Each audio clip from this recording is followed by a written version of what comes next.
कहानी है शिरडी के पास के एक गांव की। एक परिवार था, हरिदास, उनकी पत्नी और उनका इकलौता बेटा रोहन। काफी होनहार बच्चा था, ऐसा स्रोत बताता है। हाँ, मतलब पूरे परिवार की जान था वो बच्चा। बिल्कुल। लेकिन फिर एक दिन खेलते हुए कुछ बुरा हुआ। रोहन पास के कुएं में गिर गया। ओह! और जब तक उसे बाहर निकाला गया तब तक देर हो चुकी थी। उसकी मृत्यु हो गई। ये तो बहुत दुखद है। हाँ, पूरे गांव में मातम छा गया। सोचिए, वो इकलौता बेटा था, परिवार पर क्या बीती होगी। और जब रोहन के अंतिम संस्कार की तैयारी चल रही थी, माहौल बहुत ही गमगीन था। तभी कुछ ऐसा हुआ जिसकी किसी को उम्मीद नहीं थी। क्या हुआ? स्रोत के अनुसार एक अनजान बूढ़े फकीर वहां आ पहुंचे, अचानक से।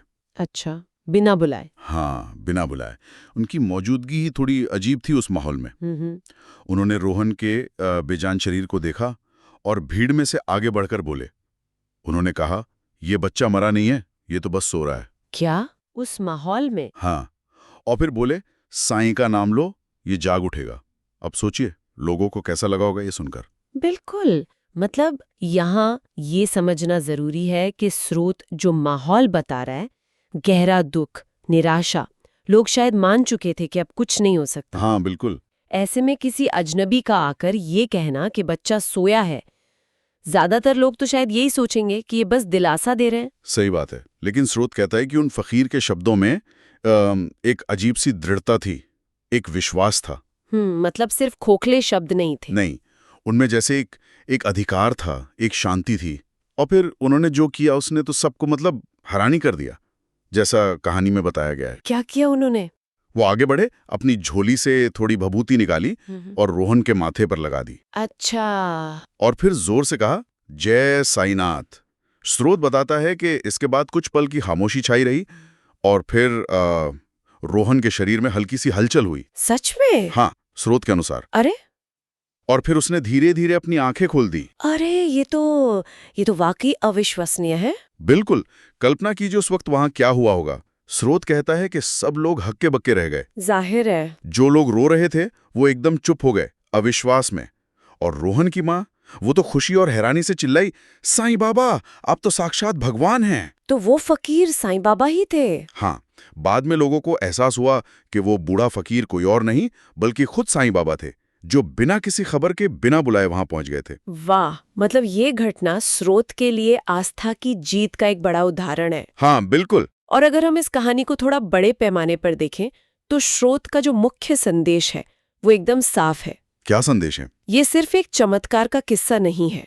ये इस बात पर जोर देता है कि सच्ची गहरी आस्था, जैसे कि उन फकीर यानी साईं बाबा ने दिखाई, और शायद बच्चे के माँ बाप ने भी उस मुश्किल घड़ी में महसूस की होगी, वो आस्था जीवन और मृत्यु जैसी अटल लगने वाली चीजों पर भी असर डाल सकती है।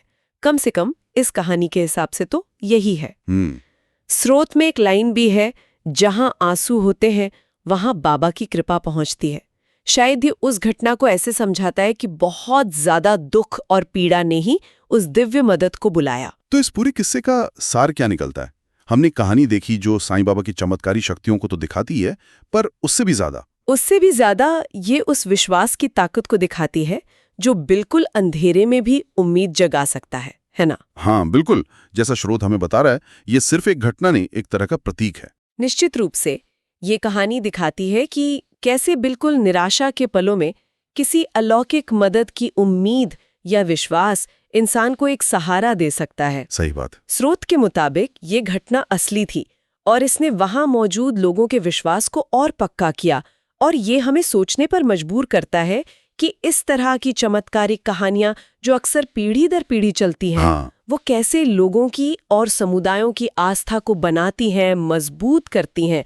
ये कहानियां सिर्फ बीती हुई बातें नहीं रह जाती, बिल्कुल, बल्कि वो भविष्य के लिए उम्मीद और विश्वास का जरिया बन जाती हैं। बिल्कुल, ये आस्था को जिंदा रखती हैं। वाकई सोचने वाली बात है कि कैसे ये कथाएं विश्वास को न सिर्फ बताती हैं बल्कि उसे जलाए भी रखती हैं। आज की इस गहरी पड़ताल में बस इतना ही। सब्सक्राइब करें और जुड़ें साईं बाबा की भक्ति में रोजाना। भक्ति वीडियो सबसे पहले पाने के लिए बेल आइकन दबाएं। ओम साई राम लिखकर साईं बाबा का आशीर्वाद पाएं।